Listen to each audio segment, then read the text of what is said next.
Hello friends. स्वागत है आप सभी का मेरे यूट्यूब चैनल पर। आज मैं फिर से हाजिर हूँ एक नया टॉपिक लेकर आपके सामने। क्लास 10th से रिलेटेड है ये, लोकतंत्र और विविधता। क्लास 10th राजनीति विज्ञान का चैप्टर 3 है ये। इससे पहले मैंने आपको संघवाद से रिलेटेड एक चैप्टर था आपका, और जो पहला चैप्टर था सत्ता की साझेदारी, ये दोनों चैप्टर मैंने आपको करा दिए हैं। और ये तीसरा चैप्टर है आपका राजनीति विज्ञान से संबंधित, तीसरा चैप्टर लोकतंत्र और विविधता।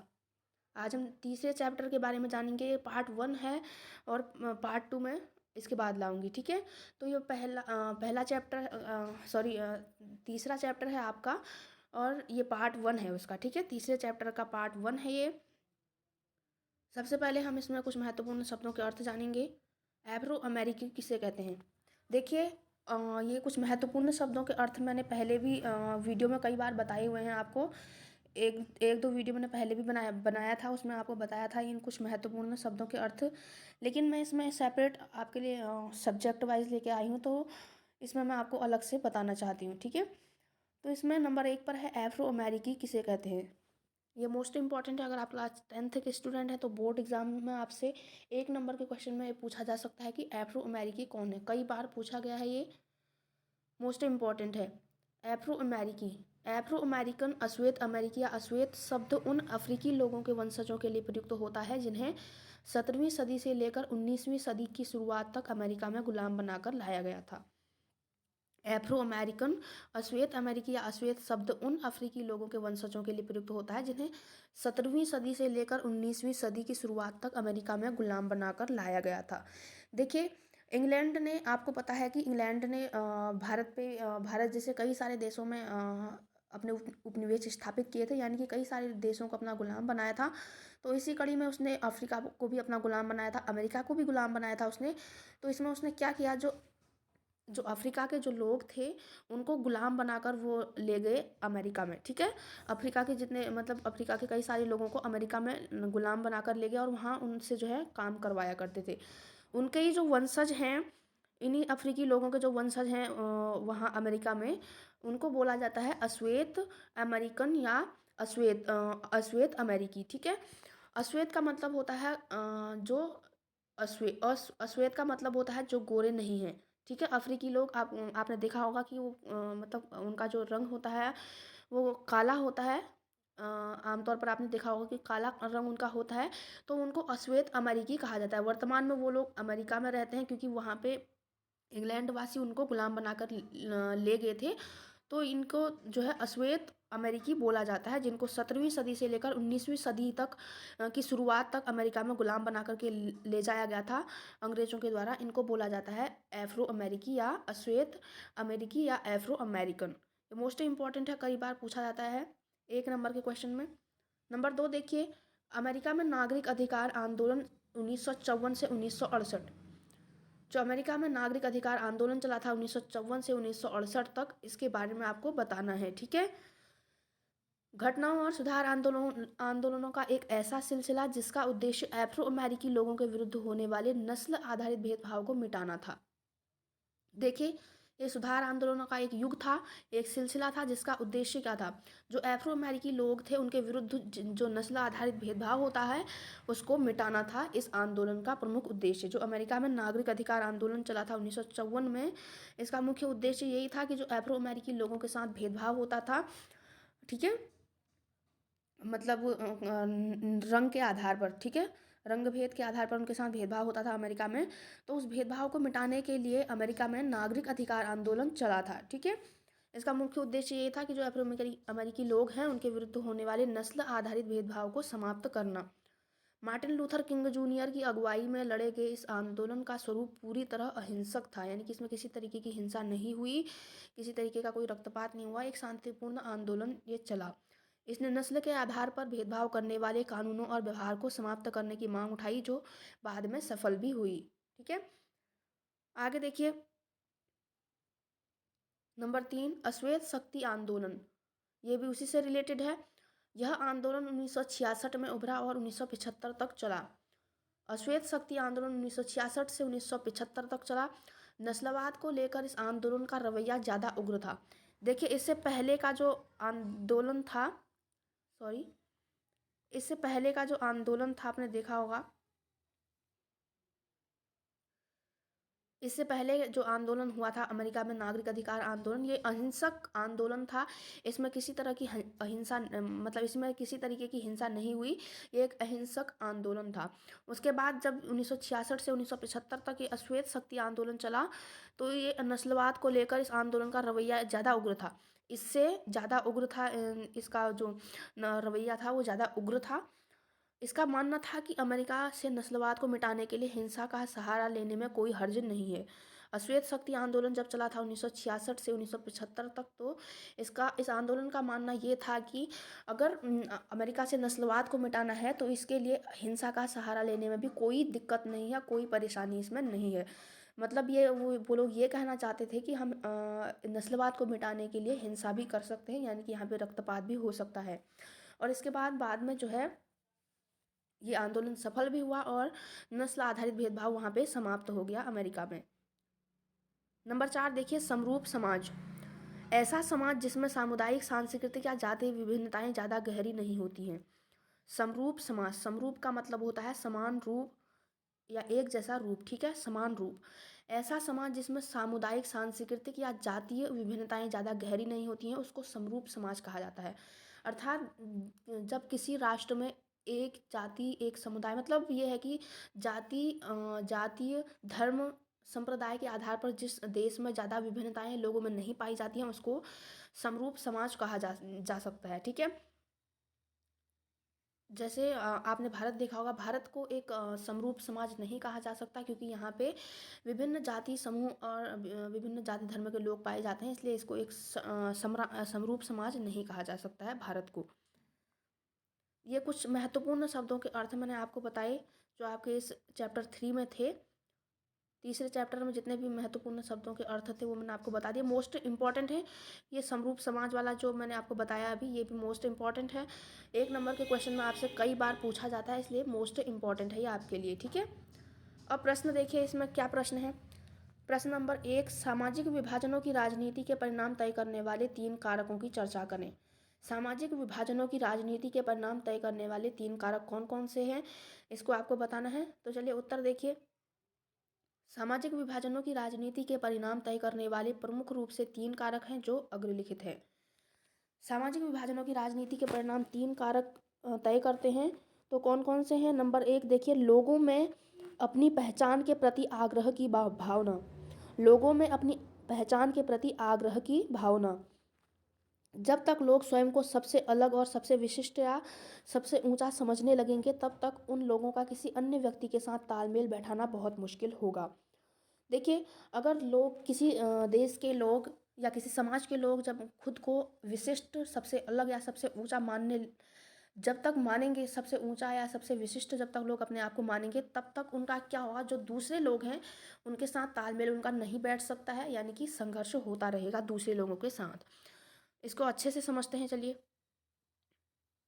अर्थात जब तक उत्तरी आयरलैंड के लोग स्वयं को प्रोटेस्टेंट या कैथोलिक धर्म के तौर पर देखते रहेंगे, तब तक उनके बीच संघर्ष और प्रतिद्वंदिता का खत्म होना मुश्किल है। अगर ये लोग स्वयं को आयरलैंड वासी मानने लगें तो ये प्रतिद्वंदिता खत्म हो सकती है। देखिए, आपने इस चैप्टर के अंदर आपने पढ़ा होगा, अगर आप स्कूल में आपने पढ़ा होगा बुक्स में। देखिए, मैंने यहाँ पे ज़्यादा डीपली मैं नहीं पढ़ा सकती हूँ, क्योंकि यूट्यूब में इतने डीपली आप नहीं पढ़ा सकते हैं किसी को भी। तो यहाँ पे मैं सिर्फ आपको आपके जो क्वेश्चन हैं बुक से रिलेटेड उनके आंसर जो है करा सकती हूँ, ठीक है। और ये आपकी बुक से ही रिलेटेड है, मैंने आपकी बुक से ही ये लिए हुए हैं, ठीक है। तो यहाँ पे जो आयरलैंड वासी हैं वो जब तक खुद को कैथोलिक या प्रोटेस्टेंट धर्म के लोग मानेंगे, तब तक जो है उनके बीच, जो कैथोलिक और प्रोटेस्टेंट धर्म के लोगों के बीच संघर्ष है वो हमेशा बना रहेगा। यहाँ पे कैथोलिक और प्रोटेस्टेंट धर्म प्रमुख रूप से हैं। तो जब तक ये लोग खुद को प्रोटेस्टेंट या कैथोलिक धर्म के मानेंगे, तब तक यहाँ पे जो राष्ट्रीय एकता है वो स्थापित नहीं हो सकती है। इन दोनों धर्मों के बीच में जो है प्रतिद्वंदिता हमेशा बनी रहेगी।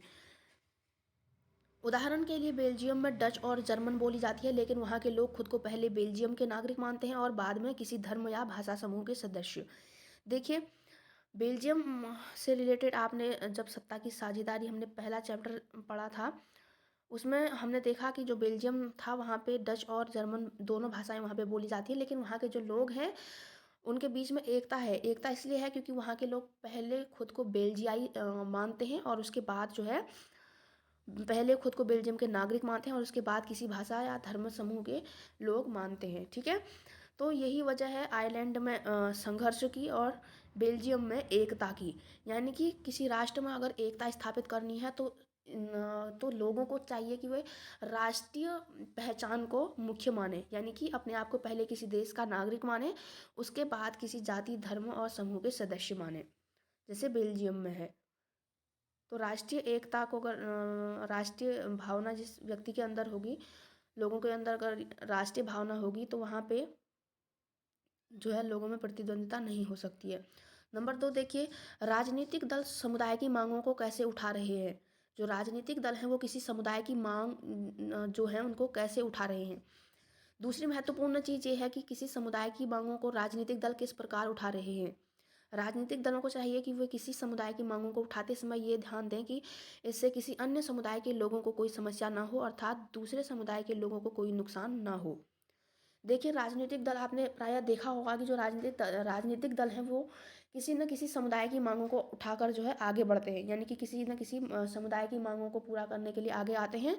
तो उनको क्या ध्यान देना है, उनको ये ध्यान देना है कि वो किसी समुदाय की मांगों को उठाते समय ये ध्यान दें कि अन्य समुदाय के लोगों को इस मांग से कोई समस्या ना हो, या कोई किसी अन्य समुदाय के लोगों को इस चीज़ से कोई नुकसान ना हो।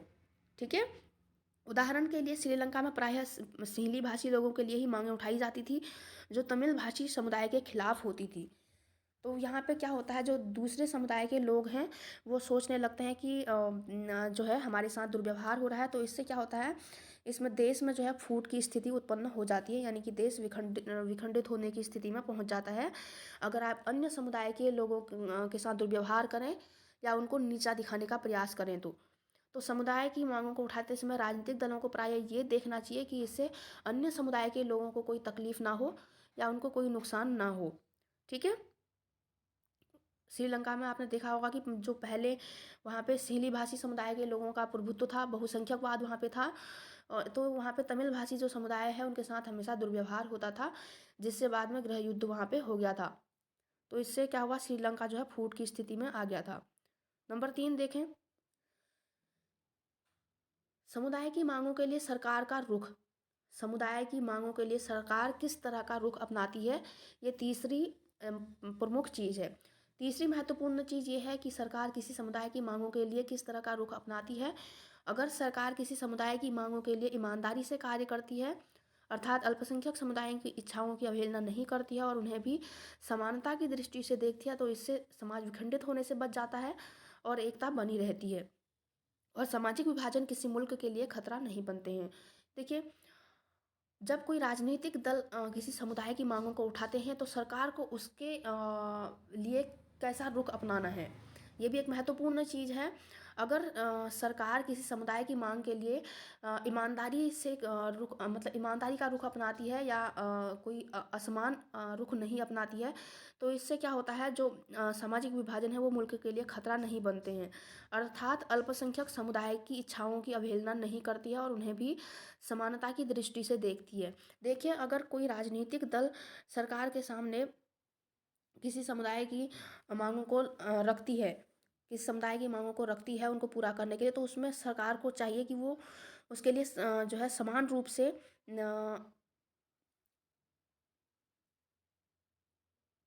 और ईमानदारी से उनकी मांगों की पूर्ति करे, यानी कि प्रत्येक समुदाय के लोगों की इच्छाओं की पूर्ति हो और इससे किसी अन्य समुदाय के लोगों को भी कोई तकलीफ ना हो।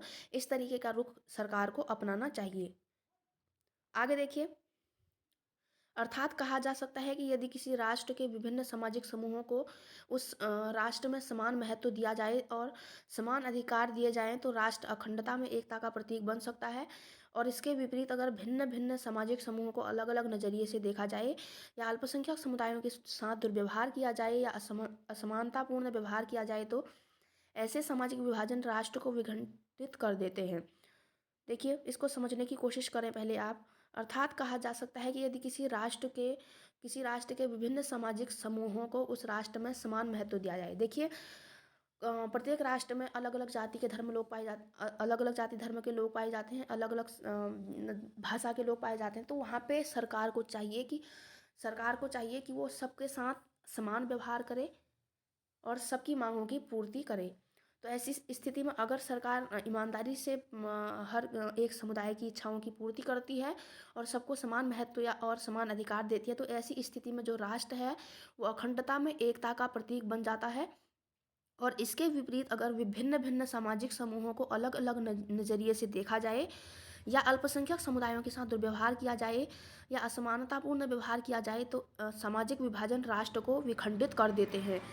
क्योंकि प्रत्येक समाज में विभिन्नताएं पाई जाती हैं, अलग अलग जाति के लोग पाए जाते हैं, अलग अलग धर्म के लोग पाए जाते हैं। और ऐसी स्थिति में अगर सरकार प्रत्येक समूह के लोगों को अलग अलग नज़रिए से देखती है या अल्पसंख्यक समुदायों के साथ दुर्व्यवहार करती है, तो ऐसी स्थिति में राष्ट्र जो है टूट सकता है, यानी कि विखंडित हो सकता है ऐसी स्थिति में। अर्थात राष्ट्र को अंदर ही अंदर तोड़ने का प्रयास करते हैं।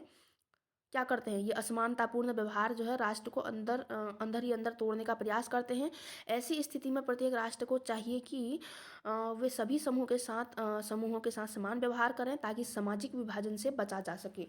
देखिए, इस प्रश्न के अंतर्गत आप ने ये समझा कि जो सामाजिक विभाजन है, जो सामाजिक विभाजन है उनको, वो राजनीति के परिणाम कैसे तय कर, मतलब जो सामाजिक विभाजनों की राजनीति के परिणाम करने वाले 3 कारक आपने इस प्रश्न के अंदर जाने।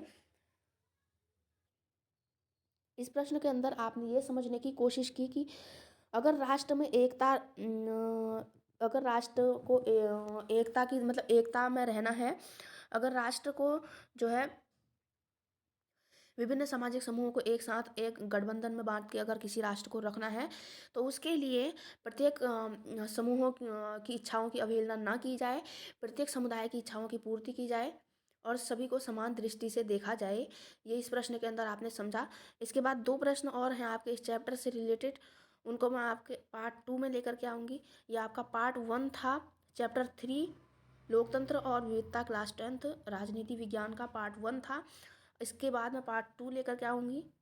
तो फ्रेंड्स, इसी तरह से आप इसको देखते रहिए और इसको समझने की कोशिश कीजिए। ये मैंने आपकी बुक से ही लिया हुआ है, क्लास 10th की जो बुक है आपकी, उसी से मैंने ये आंसर बनाए हुए हैं आपके लिए। तो ये मोस्ट इम्पॉर्टेंट क्वेश्चन था आपके लिए। ये जो कुछ महत्वपूर्ण शब्दों के अर्थ मैंने कराए वो बहुत ज़्यादा इम्पॉर्टेंट। तो फ्रेंड्स, अब तक के लिए बस इतना ही। मिलते हैं पार्ट 2 में। तब तक के लिए बाय बाय, टेक केयर।